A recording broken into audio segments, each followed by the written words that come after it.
Shalom, shalom Israeli. Shalom, shalom watu wa Mungu aliyo hai. Karibu sana katika mwendelezo wetu wa vipindi vyetu katika channel hii ya Apostle Katambi.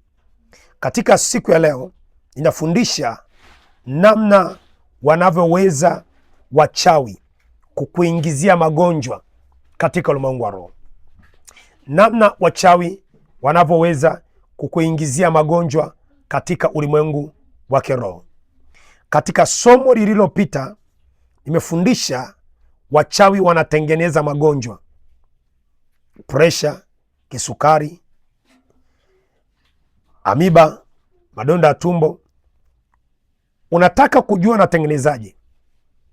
Naomba utanipigia kwa namba ya simu ifuatayo, alafu pia nitaomba na wewe kwa kila ugonjwa ambao unaokusumbua katika maisha yako, kwa namba ya simu ifuatayo hapo chini ya eneo la comment au hapo juu ya screen utaona namba ya simu.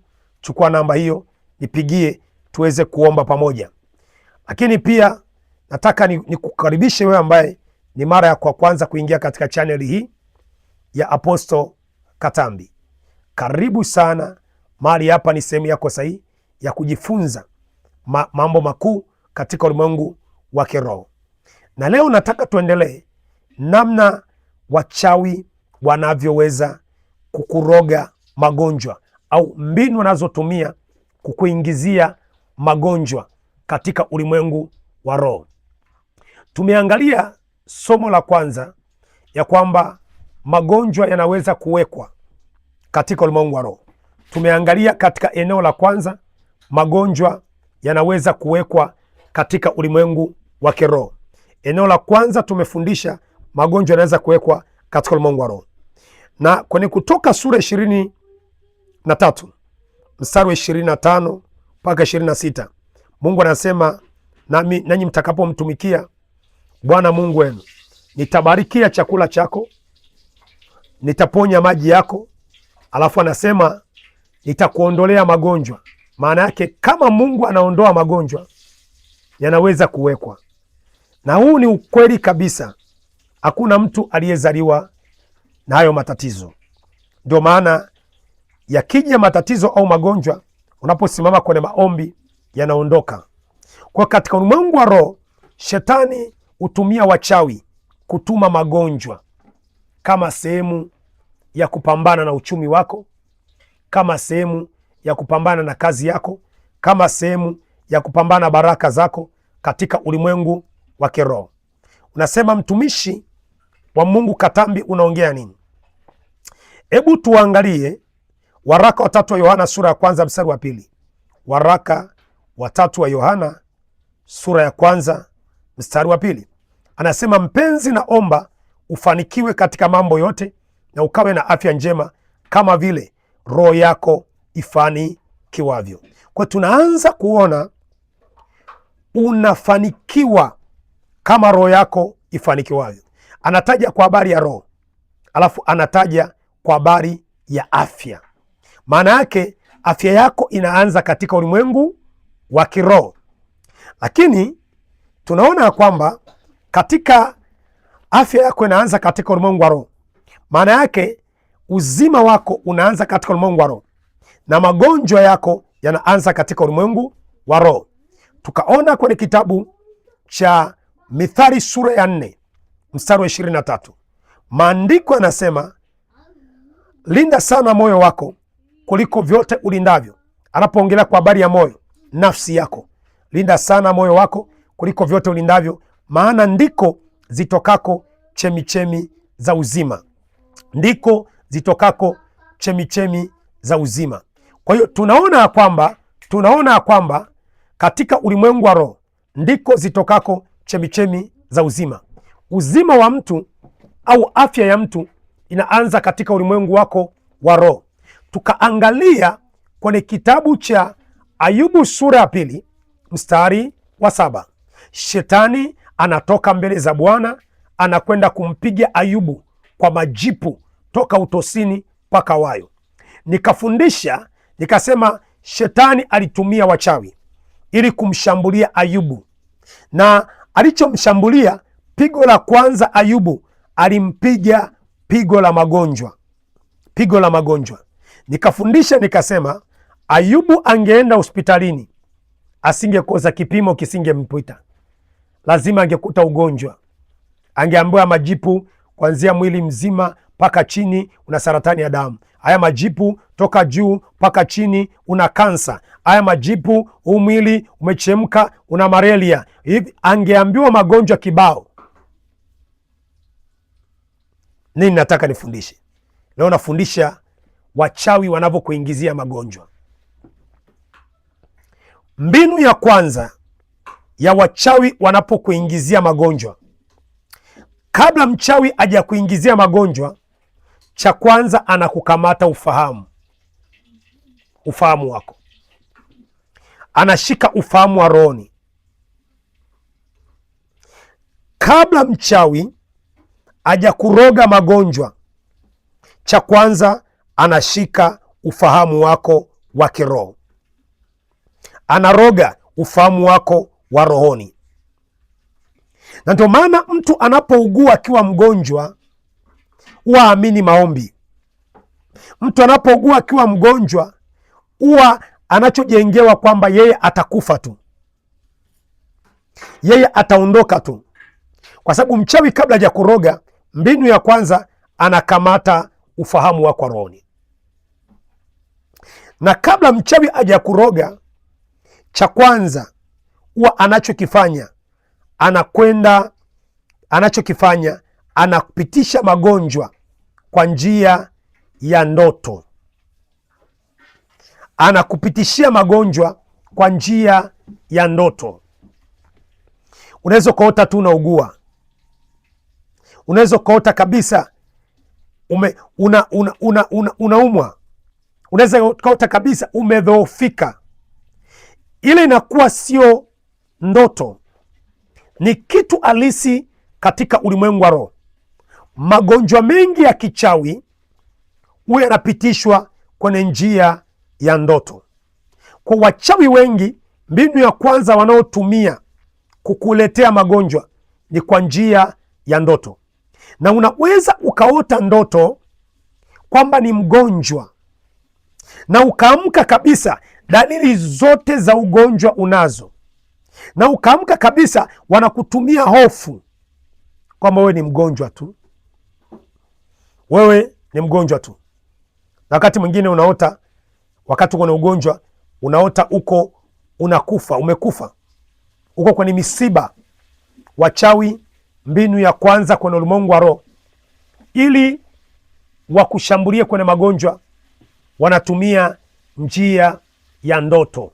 Wanatuma ndoto katika ulimwengu wa roho, kwa wanapitisha magonjwa kwenye ndoto. Magonjwa kichawi yanapitishwa kwenye ndoto zako katika ulimwengu wa roho. Na hatua ya pili ya wachawi wanaokuletea magonjwa katika maisha yako, wanakulisha chakula kwenye ndoto, kupitia vyakula kwenye ndoto. Sasa hapa kupitia vyakula kwenye ndoto kuna maeneo makuu mawili. Eneo la kwanza, wanapitisha chakula kwenye ndoto. Eneo la pili, wanapitisha chakula katika ulimwengu wa damu na nyama.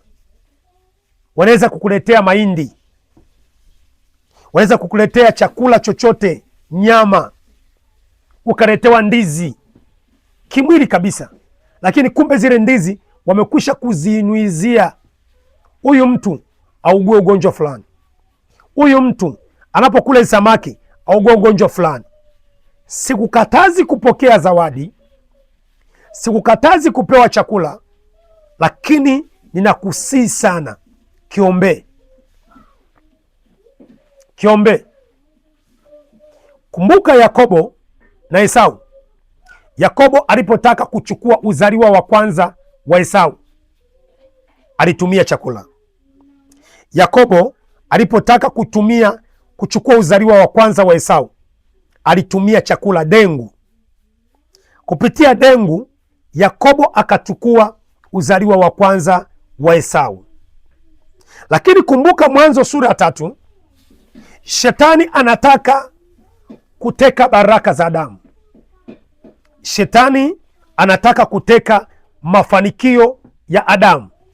Silaha aliyotumia shetani ili ateke baraka za Adamu, mafanikio ya Adamu, shetani alitumia chakula, tunda.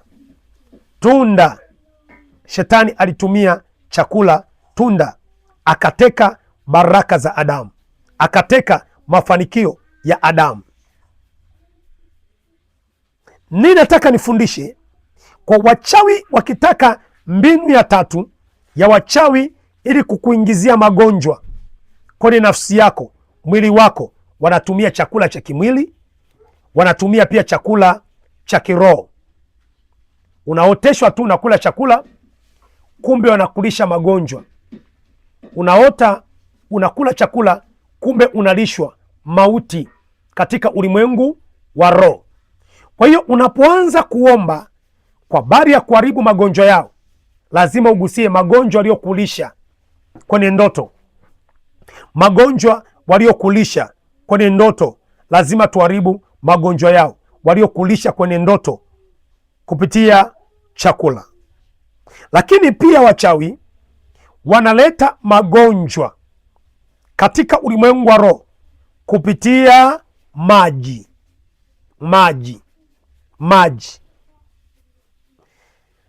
Kila unaweza ukasema, mtumishi Apostle Katambi, unaongea nini? Wachawi wanaleta magonjwa kupitia maji katika ulimwengu wa roho. Unasema Katambi, unaongea nini? Apostle Katambi, unaongea nini? Kutoka sura ya 23 mstari wa 25 mpaka 26, Mungu anasema, nanyi mtakapomtumikia Bwana Mungu wenu, anasema nitabariki chakula chako. Alafu anasema nitaponya maji yako. Maji yanaponywa kwa nini? Maji yanaponywa kwa nini? Kumbuka, maji yanaweza kubeba magonjwa. Wanatamka anapokunywa maji haya augue kansa, anapokunywa maji haya augue presha, anapokunywa maji haya augue kisukari. Wanatamka kwenye maji.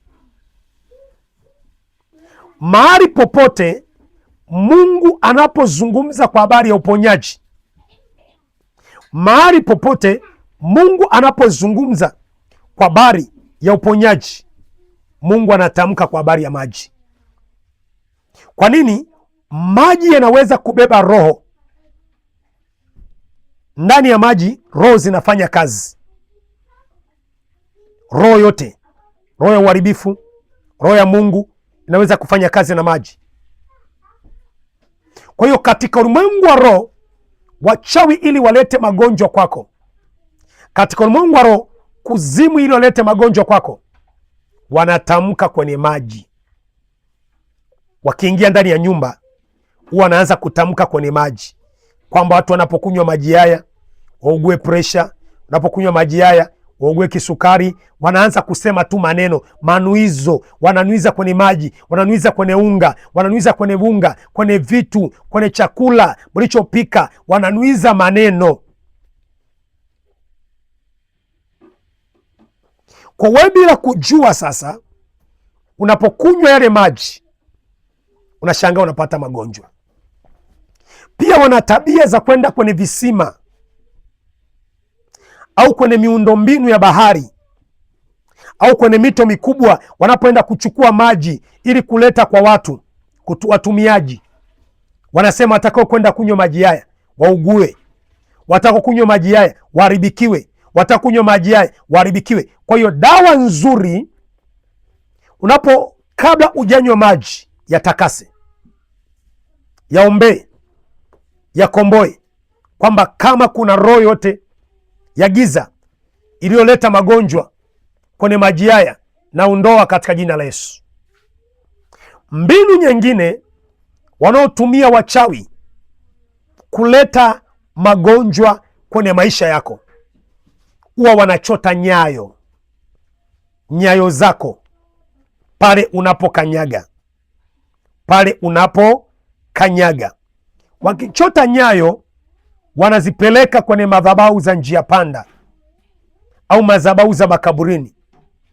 Wanakwenda kufunga kwa mafundo kwamba mtu huyu atafanikiwa, kwamba mtu huyu akaugue, kwamba mtu huyu akaugue, kwamba mtu huyu magonjwa siondoke ndani yake. Utashangaa kama sio muombaji unaanza kuugua, lakini kilichorogwa nyayo zako. Unashangaa kama sio muombaji unaanza kuugua, kilichorogwa ni nyayo zako. Kwa pia wanatumia nyayo. Lengo hili nafundisha ili uombe. Lengo hili nafundisha ujue ya kwamba magonjwa yanatibika, magonjwa yanapona, magonjwa yanafunguliwa. Kwa wanatumia nyayo, wanakwenda kuzizunguka. Zaburi ile inazungumza kwamba nyayo zangu walipochukua wakaenda kuzizunguka, huku wakitamka maneno, wakitamka mabaya, augue, apate kansa, aharibikiwe, uchumi wake ufe, kazi yake ife. Lakini kilichochotwa ni nyayo zako. Katika ulimwengu wa roho, mimi na 100% magonjwa mengi ni ya shetani. Ndio maana hata nembo ya hospitali nyingi, nembo yao ni ya nyoka. Ushaona nembo ya njiwa kwenye hospitali, kwamba nembo ya Roho Mtakatifu? Nembo nyingi za hospitalini nembo za nyoka. Magonjwa mengi ni ya nyoka, wala sio ya kuyatetea, wala sio ya kuyakubali. Wewe unapopata magonjwa, nenda kapime hospitalini. Ukimaliza kupata ugonjwa wako, kapime hospitalini, mwambie dokta, nipe dawa. Wakati anakupa dawa, rudi kwenye maombi, kunywa dawa, omba. Kunywa dawa huku unaomba, utapona. Mbinu nyingine wanaotumia wachawi kuleta magonjwa kwenye maisha yako, wanatamka kwenye nafsi yako. Nafsi yako ndio inafungwa na magonjwa katika ulimwengu wa roho. Zaburi 142 mstari wa 4 anasema, adui akaifuatia nafsi yangu, akautupa chini uzima wangu. Wanapokamata nafsi yako, wanaiamrisha iugue. Wanaweka magonjwa kwenye nafsi yako, wanaachilia magonjwa kwenye nafsi yako. Ndio mtu anaanza kuugua, mtu anaanza kupata changamoto za magonjwa, anaanza kuzoofika, mara madonda ya tumbo, mara presha, mara kisukari, mara uharibifu. Lakini kabla hawaja kuroga, walianza na nafsi yako katika ulimwengu wa kiroho. Ziko mbinu nyingi wanazotumia kukudhoofisha au kutuma magonjwa. Mojawapo ni kuroga nafsi yako katika ulimwengu wa roho. Lengo langu ni kufundisha ili unapoomba, ingia kutegua magonjwa yao yaliyofunga nafsi yako katika ulimwengu wa kiroho. Mbinu nyingine wanaotumia wachawi kuleta magonjwa kwako, wanakutumia majini. Majini kukudhoofisha. Majini yanakuja kukausha damu, yanakuja kwa vidonda vya tumbo, mapresha. Ili somo nitafundisha somo lijalo, nitafundisha kipindi kijacho. Unaweza kupata kipindi hiki kwa namna gani? Unaweza kupata kipindi hiki kwa njia ya kunifuatilia katika channel hii. Kipindi kijacho unaweza ukasubscribe channel hii. Bonyeza hayo maneno hapo kwenye skrini yako au kwenye YouTube yako, kuna maneno yameandikwa subscribe. Bonyeza hayo maneno na moja kwa moja itakuja alama kengele, utakuwa umejiunganisha na channel hii. Kwa ni vyepesi kufuatilia mafundisho yetu, na tutakuwa na maombi maalum kwa ajili ya kukomboa kila magonjwa yaliyokufunga. Inaweza kufunguliwa. Na kuomba unaweza kuchangia vipindi vyetu, huduma hii,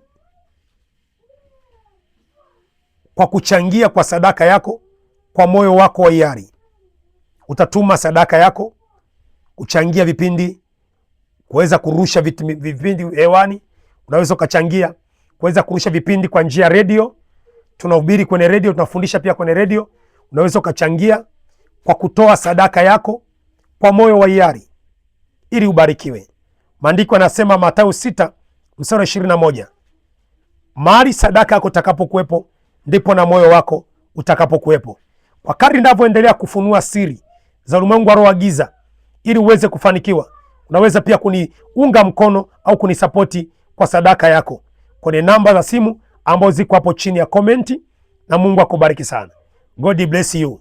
Unaweza kunifuatilia vipindi vijavyo. Ni mimi wako mtumishi wa Mungu Apostle P.E. Katambi. Mungu akubariki sana katika jina la Yesu aliye hai. Amen.